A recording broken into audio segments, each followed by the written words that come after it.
Welcome to Conversations from Transport Logistics and Air Cargo Europe 2025 in Munich. I'm Rajarshi Chatterjee from Stat Trade Times, and right now with me I have Nico Le Roux, Business Development Director at Glasgow Prestwick Airport. Good afternoon, everyone. Thank you for joining, Nico. Thank you. So what's the most exciting thing happening at Prestwick Airport? You probably all saw what we announced earlier this week. The second Chinese carrier started direct operations out of China into Prestwick. The first one started on the 16th of June, which was China Southern Cargo, and Air China started at the beginning of this week. This is the first time Chinese carriers flew freighters directly into Scotland, basically. And that's 3 times weekly freighter from Guangzhou to Prestwick. On Air China, and 4 times a week from Guangzhou to Prestwick on China Southern. Oh, and what type of shipments do you expect to dominate this route? So the inbound flights are exclusively occupied by e-commerce traffic from the big platforms such as Temu, Shein, and the like. Outbound will be Scottish produce back to China. And on the return leg, is it all Scotch? The majority load on the outbound will be Scottish salmon, which is the biggest food export out of the UK, and most of it comes from Scotland, obviously. And this is an exciting new development for them to have capacity out of Scotland directly to the Far East. And also, we're looking at putting some Scotch whisky on the flights out to the Far East.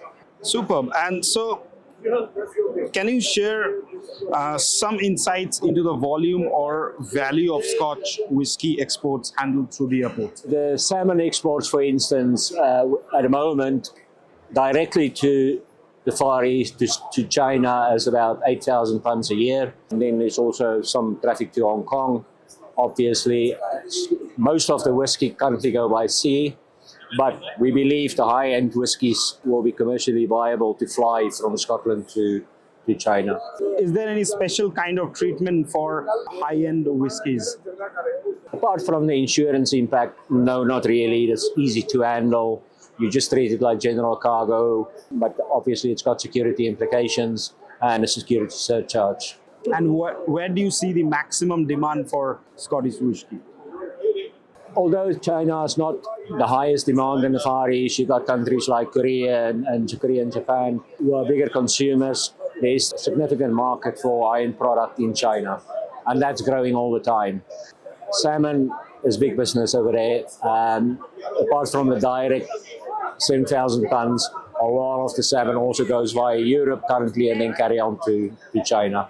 And there were some updates about infrastructure handling development and investments in last mile partnerships.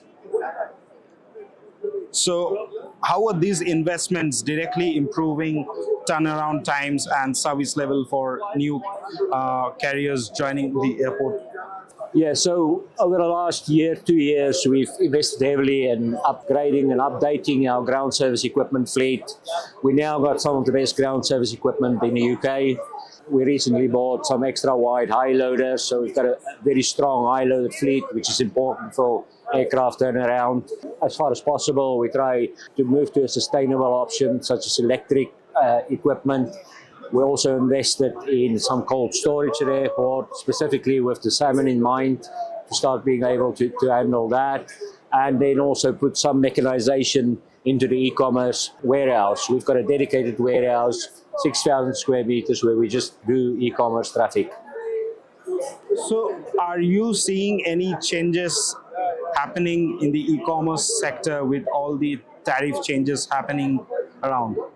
That's a very good question, and it's something that we're watching very closely. Obviously, we have to consider what's the sustainability and duration of this e-commerce traffic. Is it going to last, or is the model going to change totally from B2B instead of B2C? So we also have some work going on to explore options to establish a fulfillment center at airport. So if the model changes to B2B, we're ready to deal with that traffic as well. And in February 2025, Prestwick managed its longest ever cargo, a 67 feet 24 ton component for the oil and gas sector. So, according to you, what lessons were learned from these operations and Prestwick's role as becoming a specialist hub for outsized and project cargo? I want you to turn your question a little bit on its head. We've learned lessons over the last 30 years, and we are probably the most experienced handlers of out of gauge cargo in the UK, because we regularly handle oil well equipment for the North Sea production lines. So the team is very experienced in handling large, big pieces. Even in the days when the 225, Antonov 225 were flying, we regularly handle the 225, and we see big, heavy traffic on a weekly basis. We've got weekly aerospace traffic, the big engines, the Gen Xs, which is 13 ton plus. So the team is very experienced in handling out of gauge, and space that we have available to handle these big out of gauge shipments is abundant at Prestwick, as you probably know. So it's not an option for us. With the new high loading equipment, it's a pretty easy operation. And what is your vision for the airport's role in UK-wide air freight strategy? Oh, we're becoming more and more relevant in the UK. I think historically we were seen as being too far north to be competitive with the southern airports.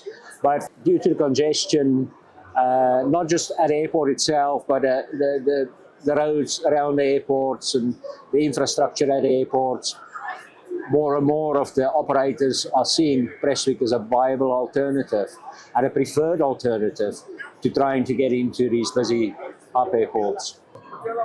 Amazing. Thank you so much for your insights. Thank you.